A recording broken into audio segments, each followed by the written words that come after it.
नमस्कार, आप देख रहे हैं न्यूज़ 18 का डिजिटल प्लेटफॉर्म। मैं हूं आपके साथ श्रुति श्रीवास्तव। बात इस वीडियो में अंता के उपचुनाव की बात करते हैं, क्योंकि ये अंता का उपचुनाव बेहद ही दिलचस्प हो चुका है। मात्र एक सीट पर उपचुनाव हो रहा है। जीत हार का उतना फर्क नहीं पड़ेगा, लेकिन दोनों ही पार्टियां, चाहे वो कांग्रेस हो चाहे वो बीजेपी हो, उन्होंने चुनाव प्रचार प्रसार में अपनी पूरी ताकत झोंक दी, क्योंकि यहाँ से एक नैरेटिव सेट होगा, एक परसेप्शन सेट होगा कि जनता बीजेपी को चुनकर लाई है, तो क्या बीजेपी के कामकाज से वो संतुष्ट है या नहीं संतुष्ट है। और अगर बीजेपी नहीं जीतती है किन्हीं भी कारणों की वजह से, तो यहाँ विपक्ष हमलावर हो जाएगा। हालांकि अभी तक आपको बता दें, 12 बजे तक वहाँ का जो वोटिंग परसेंट रहा है अंता का, वो लगभग 29.68% रहा है। यानी कि वोटिंग परसेंट काफ़ी कम गति से आगे बढ़ रहा है। वहीं अगर 2008 में पहली बार चुनाव हुआ था, प्रमोद जैन भाया वहां से जीत हासिल किए थे। यहाँ पर 4 बार चुनाव हो चुके हैं, 2 बार कांग्रेस, 2 बार बीजेपी। कांग्रेस से दोनों बार प्रमोद जैन भाया यहाँ से जीत हासिल किए हैं, और 2 बार बीजेपी से, 1 बार कमल लाल मीणा और इसके पहले प्रभुलाल सैनी ने यहाँ से जीत हासिल की थी। हालांकि कमल लाल मीणा जो 2023 में प्रमोद जैन भाया को हराकर लगभग 5,000 से ज़्यादा वोट से हराकर वो उनको जीते थे, उनकी सदस्यता रद्द हुई, उन्हें सजा मिली 20 साल पुराने केस में, जब उन्होंने एक प्रशासनिक अधिकारी के ऊपर रिवॉल्वर तान दिया था। उसके बाद से ये सीट खाली हुई। लगातार इस पे मंथन हुआ बीजेपी की तरफ से कि किस कैंडिडेट को, प्रत्याशी को उतारा जाए। मोरपाल सुमन को यहाँ पर उतारा गया, क्योंकि वो माली समाज से आते हैं, जो कि सबसे ज़्यादा डिसाइडिंग फैक्टर यहाँ पर है। माली समाज 45,000 लगभग उसका वोट है। वहीं वो स्थानीय नेता भी हैं, वहाँ पर वो पंचायत में भी रह चुके हैं, संघ से जुड़े हुए नेता हैं, ज़मीनी नेता हैं और माली समाज से आते हैं। इसलिए मोरपाल सुमन को बीजेपी ने प्रत्याशी के तौर पर उतारा। प्रमोद जैन भाया, क्योंकि हाड़ौती में कांग्रेस के एक बड़े नेता के रूप में देखे जाते हैं, भरे वो बाहरी नेता हो, स्थानीय नेता नहीं हो, लेकिन 2 बार उन्होंने जीत दर्ज की है, एक अच्छी पकड़ उनकी मानी जाती है। इसलिए कांग्रेस ने इस बार प्रमोद जैन भाया को ही चुनावी मैदान में उतारा। और वहीं ये इस चुनाव में निर्दलीय प्रत्याशी के तौर पर यहाँ पर मैदान पर उतरे नरेश मीणा। ये वही नरेश मीणा जिन्होंने देवली उनियारा में निर्दलीय प्रत्याशी के तौर पर वो उतरे थे, और कांग्रेस को वहां पर उन्होंने डेंट पहुंचाया था। कांग्रेस वहां से हार गई थी। एक तरफ बीजेपी ये कह रही है कि नरेश मीणा के वोट कांग्रेस को नुकसान पहुंचा सकते हैं, तो वहीं कांग्रेस ये कह रही है कि नरेश मीणा न सिर्फ कांग्रेस बल्कि बीजेपी के भी वोट कटवा के रूप में सामने आ सकते हैं। ये इसलिए कहा जा रहा है क्योंकि कई सारे जो वरिष्ठ पत्रकार है, राजनीतिक विशेषज्ञ, वो मानते हैं कि आरा की अगर हम बात करें 2003 की, तो यहाँ पर निर्दलीय प्रत्याशी जब उतरे थे, तो यहाँ पर बीजेपी और कांग्रेस दोनों को हार का सामना करना पड़ा था, और निर्दलीय प्रत्याशी वहां से जीत दर्ज किया था। तो नरेश मीणा को यहाँ पर देखा जा रहा है। लेकिन ये एक बात और देखने वाली होगी कि ये जो चुनाव है वो बेहद इसलिए दिलचस्प हो चला है क्योंकि ये पहली बार होगा कि अगर नरेश मीणा यहाँ से जीतते हैं तो वाकई ये सियासी उलटफेर होगा। क्योंकि एक बार हमने देखा कि पहली बार चुनावी दंगल में एक मंच पर नरेश मीणा के सपोर्ट में राजेंद्र गुड़ा और हनुमान बेनीवाल एक साथ आए, जाट और गुर्जर एक साथ नजर आए। वहीं पहली बार सरकार बनने के बाद, मतलब बीजेपी की सरकार बनने के बाद, माफ करेगा, पहली बार नहीं, बीजेपी सरकार बनने के बाद यहाँ पर पहली बार मुख्यमंत्री भजनलाल शर्मा और पूर्व मुख्यमंत्री वसुंधरा राजे यहाँ पर 6 नवंबर को रोड शो करती नजर आई। 9 नवंबर को भी, जिस दिन प्रचार का आखिरी दिन था, उस दिन भी ये लोग रोड शो करते हुए आए।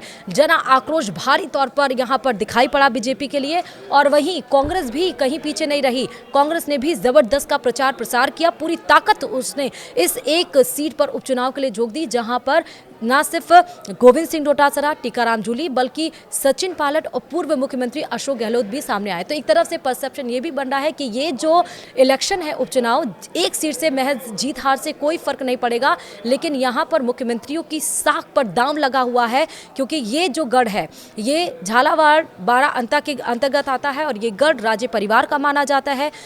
वसुंधरा राजे के बेटे दुष्यंत सिंह, जो कि इस बार भी MP हैं, यानी कि सांसद हैं, 5 बार वो यहाँ से रह चुके हैं, और इसीलिए ये गढ़ राजे परिवार का है। तो वहीं कांग्रेस को, जैसे हमने बताया कि हाड़ौती में कांग्रेस के जो नेता है, बड़े नेता के तौर पर हम किसको मानते हैं? प्रमोद जैन भाया को मानते हैं। हालांकि 15 जो प्रत्याशी हैं इस बार चुनावी मैदान में हैं, लेकिन ये त्रिकोणीय मुकाबला हो चला है प्रमोद जैन भाया, मोरपाल सुमन और वहीं नरेश मीणा के बीच में। और वहीं टफ फाइट यहाँ पर है नरेश मीणा और माफ़ करेगा, यही टफ फाइट है मोरपाल सुमन और प्रमोद जैन भाया के रूप में।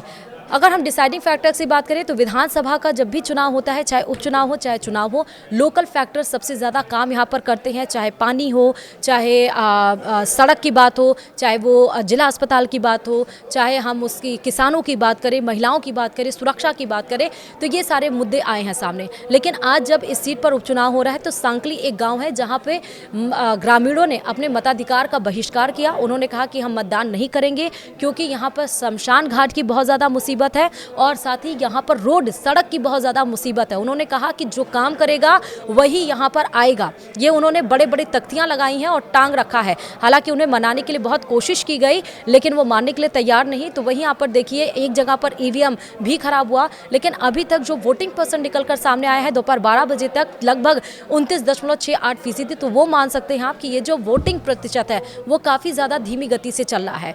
वहीं राजनीतिक विशेषज्ञ ये भी मानते हैं कि क्योंकि डबल इंजन की सरकार है, अगर केंद्र में बीजेपी की है तो राज्य में बीजेपी की है, तो जो आवाम है, जो जनता है अंता की, वो ये भी सोच रही है कि उपचुनाव में भी बीजेपी का ही प्रत्याशी हम उसको जिताएं ताकि जो काम है वो तेज़ गति से आगे चल पाए। और वहीं पर यहाँ पर एक फैक्टर और इस उपचुनाव में सामने आया, धनबल वर्सेस जनबल। एक स्थानीय नेता है जिसके पास लोगों का साथ है, जो ज़मीनी नेता है, जो एक गरीब तबके से उठा हुआ है, और वहीं एक प्रमोद जन भाया जो 2 बार यहाँ से जीते, जिसको 12 की जनता अंता की जनता ने जिनको जिताया, वहाँ पर उन्होंने भ्रष्टाचार का एक गंदा खेल खेला और इस बार भी कांग्रेस ने उन्हीं को उतारा। वहीं दूसरा फैक्टर है लोकल वर्सेस बाहरी, यानी कि स्थानीय वर्सेस बाहरी।